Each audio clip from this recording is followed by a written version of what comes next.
Hello everyone and welcome to Reader's Mind. My name is Linda Umezrike. Reader's Mind is a program where we discuss books and expose their hidden intricacies. Today we're going to be discussing the book Passport of Mallam Ilia. Passport of Mallam Ilia is a prose written by Cyprian Ekwensi. The book talks and revolves around Mallam Ibrahim Ilia, a 65-year-old man who is set out to seek revenge. Revenge for what? Wait up for it. So the book starts with a prologue. A young boy named Hassan, presumably 16 or 75 years old, boarded a train in a cold harmattan traveling to Jos. So it's been a tiring 2 days and nights journey for him, and he had exhausted the books he had brought with him for the journey. So he was just in the train, lost in thoughts. At the point of almost losing hope of being fascinated by anything, he got interested by an old man with an international passport. His curiosity got him talking to the man, Mallam Ilia, who started narrating his life story to him. So as a young man, Mallam Ilia said he refused to marry. Even when his parents sent him beautiful girls, he bluffed them off as he seemed not to be interested to anyone or attracted to anyone. So one evening, when sitting with his friends, Kanime, prince of the Tuaregs, invited him to a fight in Ugon Kanawa. The price of the fight would be to have his daughter, Princess Zara's hand in marriage. Mallam Ilia, who was probably in his 20s, arrived Ugun Kanawa. Lo and behold, he has been invited to the game of Shanchi, a game where young men fight in utter darkness and aims to kill and disable their opponents. And when one dies, the light is switched on and the dead or disabled man carried away. So the last man standing wins and gets the coveted prize. And in this case, Princess Zara was up for the win. So Mallam Ilia fought alongside 11 other young men until there was just remaining 2 men, Mallam Ilia himself and Usman. They fought tirelessly until he disabled Usman and became the great husband of Princess of the Tuareg, Princess Zara. Wait a sec, let me ask. Why would you disable a direct opponent in a fight with such breathtaking win? Kill them! Exactly what Mallam Ilia did. Oh yeah, he killed him with mercy. And that was the beginning of his life turnaround, or rather because he allowed himself to be turned around. Okay, back to the story. Mallam Usman threw Mallam Ilia into prison on allegation of murder. While Mallam Ilia was in prison, there was an uprising. By the time he came out, his house was in ruins. He met his wife. As they were discussing, Usman came from nowhere and engaged him in a fight.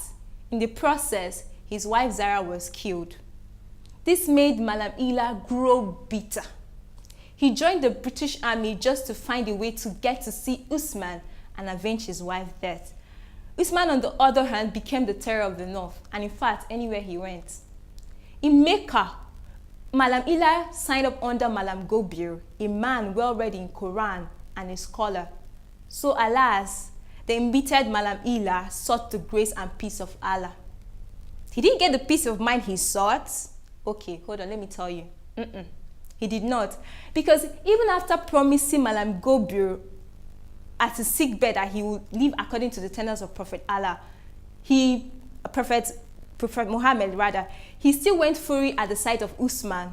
Out of his blind revenge, he became paralyzed in one arm and was overpowered and imprisoned again in Mecca by Usman, who has now become a Mallam. Mallam Ilia was languishing in prison in Mecca and was rescued by a young, kind, accommodating woman called Dish. When she learned that Mallam Ilia was taught by the acclaimed Mallam Gobir. Mallam Ilia married Dish and left her with a talisman when she got pregnant. Mallam Ilia's passport was given to him by a learned Mallam attached to the French troops, so he traveled to the French territory.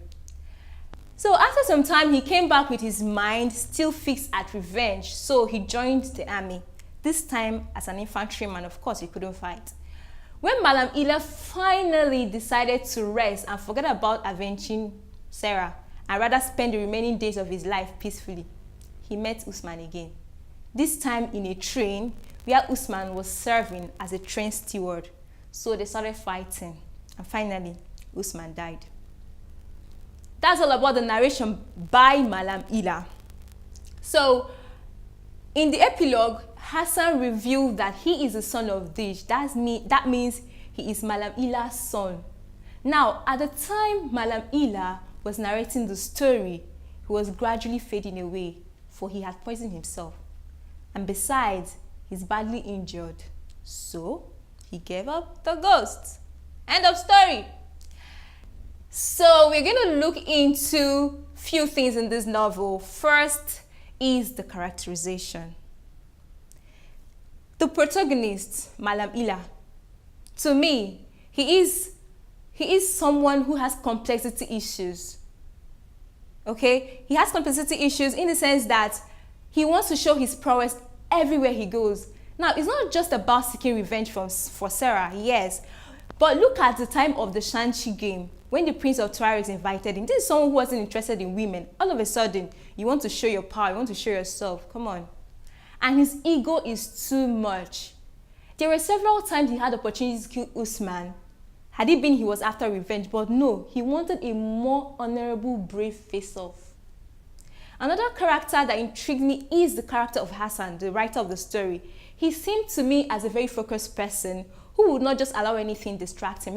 Remember in the train when Officer Kofi tried to distract him from getting interested in Mallam Ilia, he bluffed him off. Another character is the character of Usman, the terror of the north. Usman to me is a walking disaster. He causes havoc anywhere he goes. He kills, he maims, he steals. In fact, he's a total bad news. So away from the characterization to the location right now, Passport of Mallam Ilia was set in the northern part of Nigeria. Kano State, Bauchi State, Plateau State. Now, away from Nigeria, it was also set in Mecca and the French territory. Now to the lesson from the novel. The Passport of Mallam Ilia speaks against revenge clearly and justly. Cyprian Ekwensi totally showed his belief that revenge is God's and not man's. Over to the context of the books, I feel the appearance of Usman was exaggerated by the author. Yes, I know the world is a small place, okay? But being everywhere Mallam Ilia goes is something else. Mallam Ilia goes to Mecca, he sees Usman. He goes to the restaurant, he sees Usman. He goes to the French territory, he sees Usman. He boards a train, he sees Usman. I mean, is Usman his shadow? So to me, it was way too much. Another context that caught my attention is the minimal use of women in this novel. And at the time, few times when they were used, they were just passive characters, like, say, Princess Zara and Dish. But nevertheless, the book is a must-read for bookaholics, ready to masticate the classical words of an experienced historian and storyteller like Cyprian Ekwensi. So on that note, we come to the end of Reader's Mind. My name is Linda Umezrike. Before I go, I'll leave it with the words of Garrison Keillor. A book is a gift you can open again and again.